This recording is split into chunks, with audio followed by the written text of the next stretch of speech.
अस्सलाम वालेकुम नाज़रीन, मैं हूं आसिफ जट। बड़ा ही दिलखराश वाकया ईद के पहले दिन जो पेश आया, स्वीडन के अंदर कुरान मजीद को जलाया गया।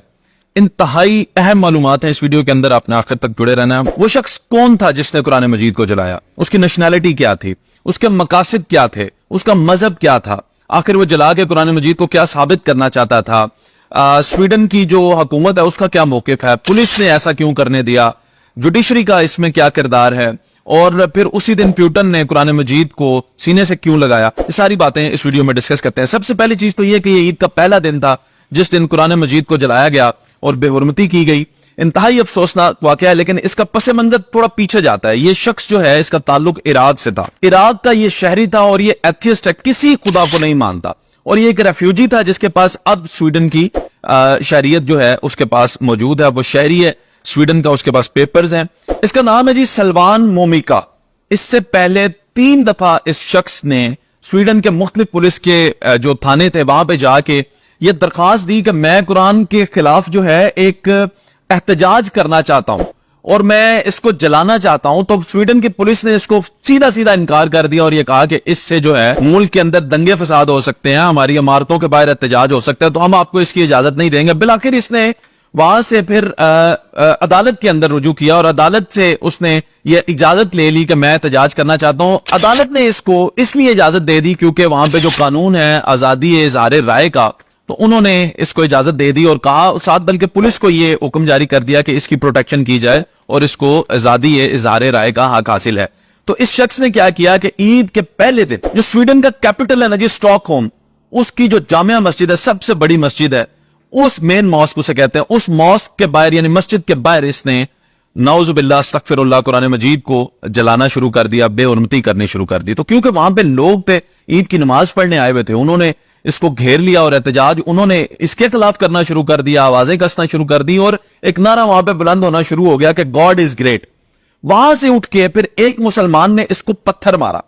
वो जो पत्थर मारा ना इसको, तो पुलिस क्योंकि इसको प्रोटेक्ट कर रही थी तो पुलिस ने इसको छोड़ के उस नौजवान को जिसने पत्थर मारा, उस नौजवान को पुलिस ने गिरफ्तार कर लिया। उसके पीछे इसका मकसद यह था कि वो चाहता है कि जी खुदा ना खास्ता कुरान मजीद पर पाबंदी लगा दी जाए और ये रिसाइट ना किया जा सके या इसकी तालीमात ना दी जा सके, ये उसका मकसद था। अब क्योंकि मुल्क के अंदर दंगे फसाद शुरू हो गए, लोग जो है वो मुसलमान एहतजाज करने लग गए, स्वीडन के अंदर काफी तादाद में मुसलमान है, तो जब उन्होंने एहतजाज करना शुरू किया तो पुलिस, वही पुलिस जो इसको प्रोटेक्ट कर रही थी इस वक्त, वही पुलिस इसके खिलाफ जो है इन्वेस्टिगेट कर रही है कि आखिर ये प्रोपेगेंडा करने वाला इंसान है कौन और ये क्यों ऐसे कर रहा है। अच्छा, स्वीडन का जो प्राइम मिनिस्टर है उसने क्या किया कि उसने बयान दिया है कि मैं ये समझता हूं कि कानूनी तौर पर यह बेशक जायज हो सकता है एहतजाज करना, लेकिन इखलाकी तौर पर किसी भी मजहब की किताब की बेहुरमती करना या जलाना जो है यह बहुत ही नाजायज बात है। ये बयान आया है स्वीडन के प्राइम मिनिस्टर का। और क्योंकि ईद के अयाम थे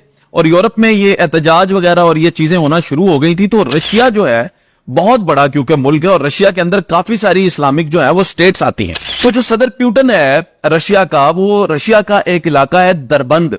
दरबंद में वो जब गया तो मुसलमानों का इलाका है और वहां पे उनसे ईद मिलने के लिए गया था।